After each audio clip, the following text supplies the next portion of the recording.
Hello everyone, welcome back to On Flights here, recapping Day 7 of the Men's World Championship happening here in Denmark and Stockholm, Sweden. So we'll hop into it today with the scores from today's game, starting with a 9-1 victory for Finland over Slovenia.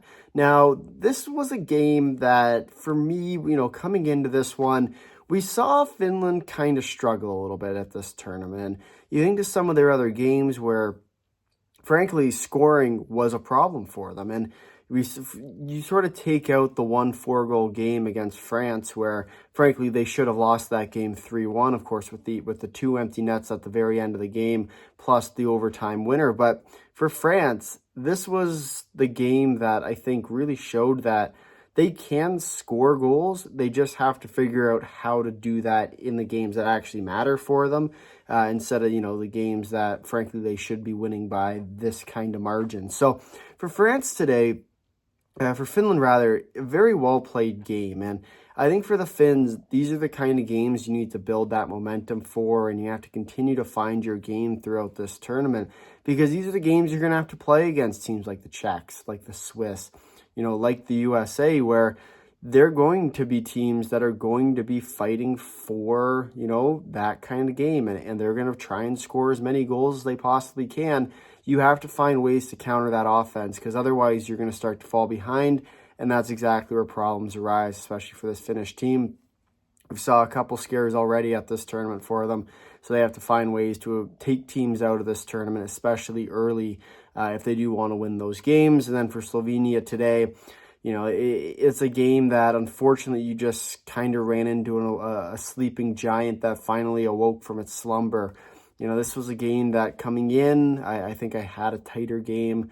But of course, two teams playing fairly defensive styles. We saw the Finns open it up a little bit more today, and the results really do show from that one. So a 9-1 victory. It's very difficult to talk too much about this one, because obviously you can see the score and you can understand more or less what ended up happening in this game. So a 9-1 victory for Finland over Slovenia.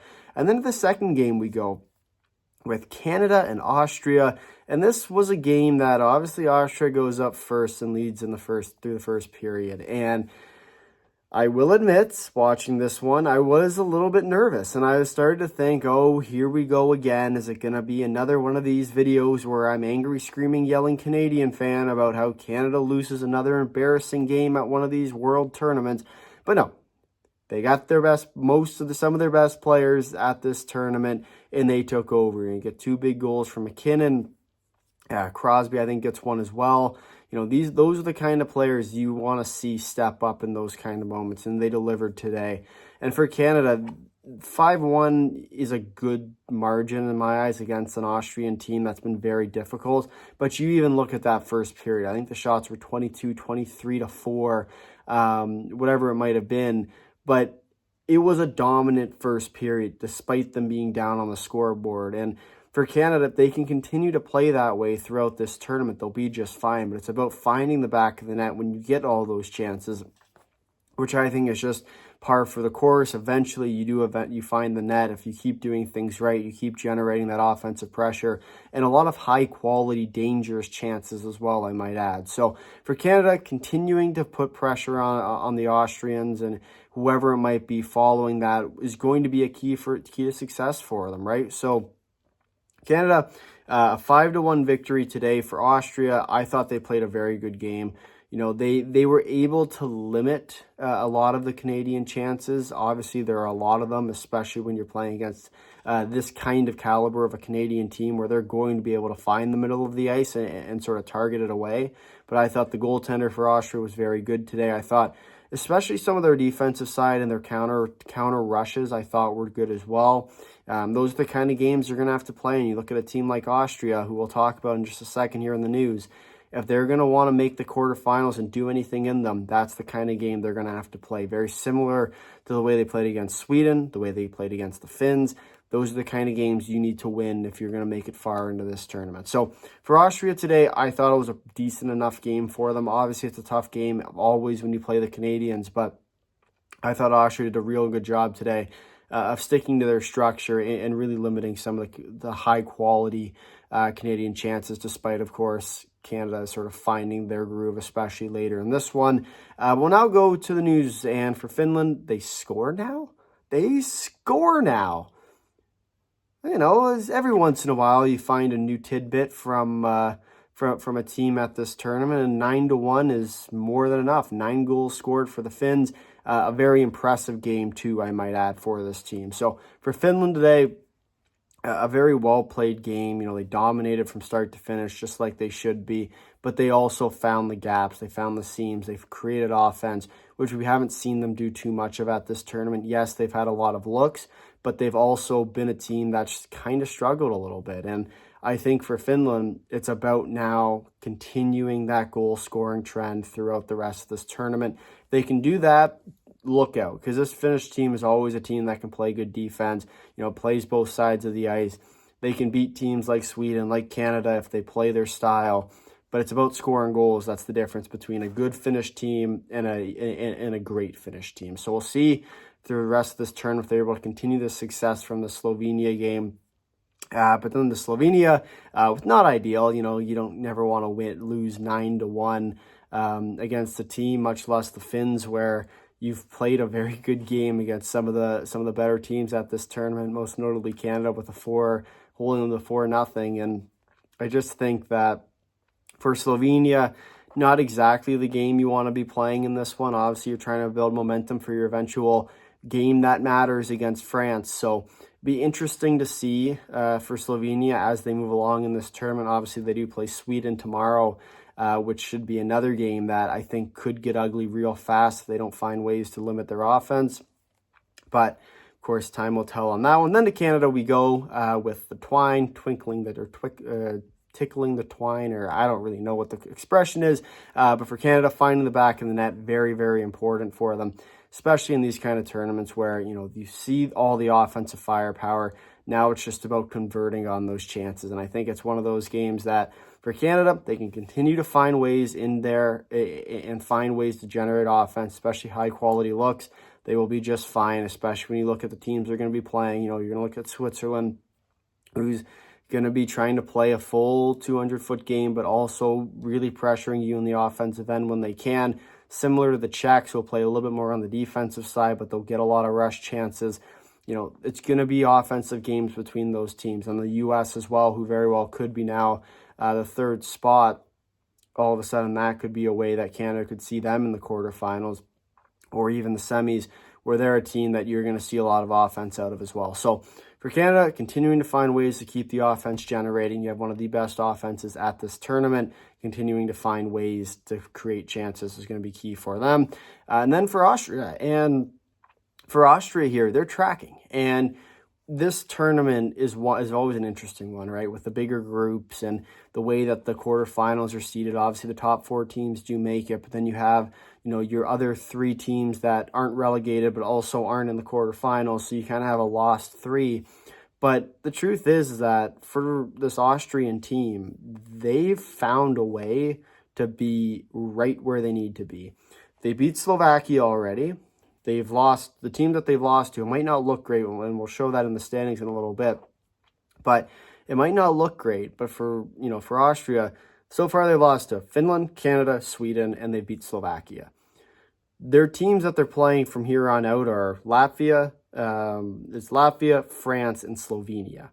So those are all winnable games for this Austrian team. If they want to make the quarterfinals, if they can win out, they're looking real good in doing so. So for Austria, they've done exactly what they've needed to at this tournament. Now it's just about finishing the job. Yes, you would have liked to still, maybe steal a point against a team like Finland, or you win that Slovakia game in regulation, or you close the game out against the Swedes. But, could have, should have, would have. Now it's crunch time for this Austrian team. We'll see if they can find their groove and pull off what I would argue to be a real good tournament for them if they can make the quarters. And then once they make the quarters, anything can happen. So for Austria, they are tracking. They're exactly where they need to be. Now it's just about finishing the job. We'll now move to Group B here. We'll start here with a 5-1 victory for Switzerland over Germany. Now, you might remember yesterday we were talking about in our sort of previewing the next day in our recap video.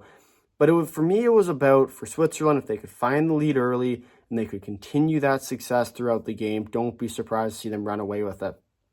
They score a goal. A minute later, they score another goal. And then they score one that gets called off. And then they score another goal. And they score a goal right after that. And it's that continuous just goal after goal after goal after goal that we've seen from Switzerland at these tournaments. And that's exactly where this Swiss team is so dangerous. And not to mention, I'd be remiss not to mention Sven Andrighetto's 4-goal game, 4 consecutive goals. So, he scored the 2-0 goal, the 3-0 goal, the 4-0 goal, and the 5-0 goal. And this game got ugly quickly for Germany. And not to discredit the Germans, I thought they played okay. You needed a couple key saves from the goaltender, and all of a sudden that game could have been very different. But for Germany, I think they are right there with Switzerland. And I don't think that, this game is, it's a 5-1 game. Germany got outplayed from start to finish. Not that badly. Yet, yes, they didn't play a great game, but they didn't play that badly. They generated some chances. And unfortunately, they just got beat by a hot team and with the Swiss, where they are firing, and they've been firing this entire tournament. They nearly beat the Czechs, they beat the U.S., now they beat Germany. Those are the top teams that you're looking for in Group B. So for Switzerland, they've played very well at this tournament. And for Germany, unfortunately today, they just kind of got caught up in the fire. So for Switzerland, a very well played game today, a 5-1 victory. They look good. They played well. And for Germany, unfortunately, just drawing the short stick in this one, where they didn't quite get the bounces going their way. They'll lose this one 5-1. Then to the second game we go, between Czechia and Hungary, a 6-1 victory for Czechia. And this was a game that, it was more or less expected. And I wouldn't say that I was surprised by this result. I wouldn't say I was surprised by the gameplay. This was a game that very much showed the 6-1 game. And for the Czechs, this tournament has kind of been a bit of a roller coaster. You start with the Swiss game, where you go down early, you come back, you lead, you then blow the lead, you force overtime, then you win in overtime. For the Czechs, then you play, of course, Norway. And the Norway game wasn't their best game that we've seen. Then they follow it up with a blowout win, and they once again perform again here against Hungary with another 6-1 victory. So for the Czechs, this tournament has been one that I think you're going to start to see them slowly but surely pick up their game. Yes, they have some important games to come. One of the most important ones, I think, and really going to set the tone for them, is the game against the U.S. That's one that I'm going to keep a very close eye on, because I think that this U.S. team can beat the Czechs. I don't think that they should be considered favorites against the Czechs, but I think they are a good enough team to beat the Czechs. But in the same respect, it's going to be a real test for this Czech team. And I think that's exactly what they need before they go into the quarterfinals and the semifinals and eventually the medal games. They're going to need a test to show that they are able to contend. And I know Switzerland was a good team at the start of this tournament, but the truth about Switzerland is that game was very, very early in the tournament, right? Where the players are still getting used to the ice, and you have players who are shipping back over from North America who haven't necessarily adapted to the time zone, and all these other factors where, for Switzerland, those are early games. And I think that's exactly what it's going to come down to when you play the U.S. is those factors are out the window now. Now it's best on best, mano a mano. Get ready for the quarters, semis, and eventual finals, because that's what you're going to expect for all 3 of those games. So for the Czechs, I am looking forward to seeing what's to come. They have been performing very well. We'll now go to the news, and we'll start here with Germany. And for Germany, they're at the big boys table now. We've seen, them kind of roll through the bottom half of this Group B division, right? Now it's time to see what they're actually made out of. They're going to play the U.S. They're going to play the Czechs. I'm very interested to see which team comes out against them, because they've rolled over the bottom half of this group. Simple as that. Now it's time to see what they're actually made out of. To Switzerland we go with scoring in bunches today for the Swiss. And this was a game that very much, and we've talked about it a lot, so I'm going to be very brief with this part. It's momentum, and we've seen it at this tournament be very crucial. If you watch any of the other videos, you'll hear me say momentum at least 2 or 3 times per video. But momentum at this tournament has been crucial, and it's been beyond important for these teams because we've seen it control games, and we've seen it, with all the different teams at this tournament so far, where momentum takes you so far, and then it's about how you ride it. And the Swiss are a team very good at riding that momentum. We saw that today with the goals and bunches, the back-to-back 1-2 goals, the 3-4 goals as well, and the eventual 5th goal. You can even count in there the disallowed goal in between the 1, 2, 3, 4. So, for this team, they're a dangerous team at this tournament, especially if they can continue to ride the momentum out. Don't be surprised to see them pull off a couple upsets in the quarters, semis, and who knows, maybe even the finals. To the Czechs we go now with heating up. Talked about it a little bit, the rough start to this tournament. Now we're slowly but surely seeing the Czechs catch up to form. Very interested to see what happens in the U.S. game. Then to Hungary we go with awaiting fate. And we'll now talk a little bit more about the standings. We're going to start here in Group B where, you can, with the Czechs, we'll run through it first. So we'll start in Group A with Canada and Sweden both tied for first place. Then you have Finland in third place with 8 points, Slovakia in fourth place with 7, Latvia in 5th place with 6 points, Austria in 6th with 2 points, France in 7th with 1, and Slovenia in the relegation spot with 4 regulation losses.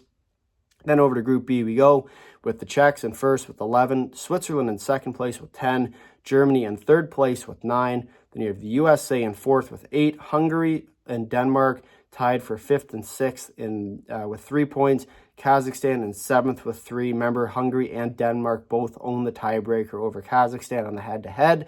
And then Norway in last place with 1 point with the overtime loss against the U.S. the other day. And talking about Hungary, and we're talking about awaiting fate.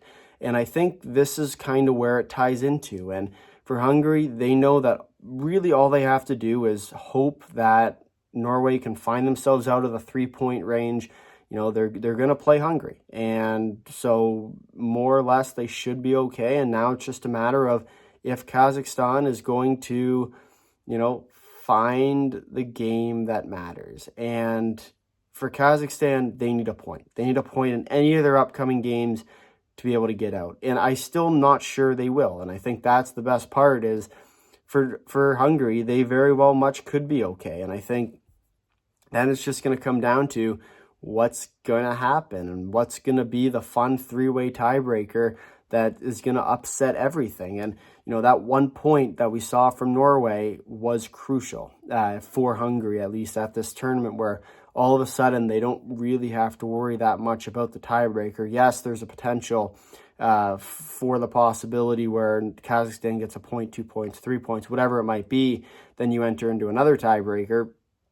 But that's a lot of permutations down the line. The one that you really have to think about is for Hungary, they're looking for anything at this tournament. And their goal is to get out of the relegation spot. They won their game that matters. They beat Kazakhstan. That was their game that mattered. For Hungary, a very, very important game at that. So, for Hungary, they're in a good enough spot. Now they're just kind of awaiting their fate to see what could happen, because very well they could still end up in a 3-way tiebreaker if they find some kind of way to get there. But I think as of right now, it's on Kazakhstan to get a point.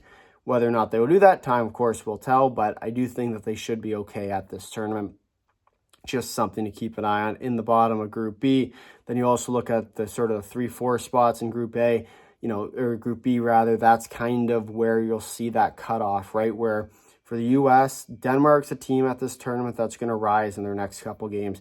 They went through the big teams at this tournament, so they're fighting for that 4th spot. So now it's about winning the games that they can, because, when you go through the top 3 teams, then all of a sudden you kind of fall behind in the standings. Now you're going to see Denmark slowly but surely catch up. That's something to keep an eye on, especially as Group B sort of tightens up, especially around that 4th and 5th spot. Then to Group A, we'll quickly go over sort of what's going on in terms of the 3rd, 4th, 5th, 6th spot, really. Austria, we talked about them earlier today. They've got a little bit more of an easy schedule coming up. Don't be surprised to see them climb in the standings. Latvia, Slovakia are kind of going to be your teams fighting for that 4th spot as well. Finland, I think, should still be okay. Finland at this tournament has made no sense, but I think they should still be okay if they can continue their success throughout the rest of this tournament. But they still have to win their games. If they start losing games, then they run themselves into some problems. So for Finland, continuing to win, they should be okay, but you really never know with them. But now we'll talk about tomorrow's games as we are running a little bit behind schedule. I do apologize. But we will start here, of course, in Group A. We'll see Austria taking on France.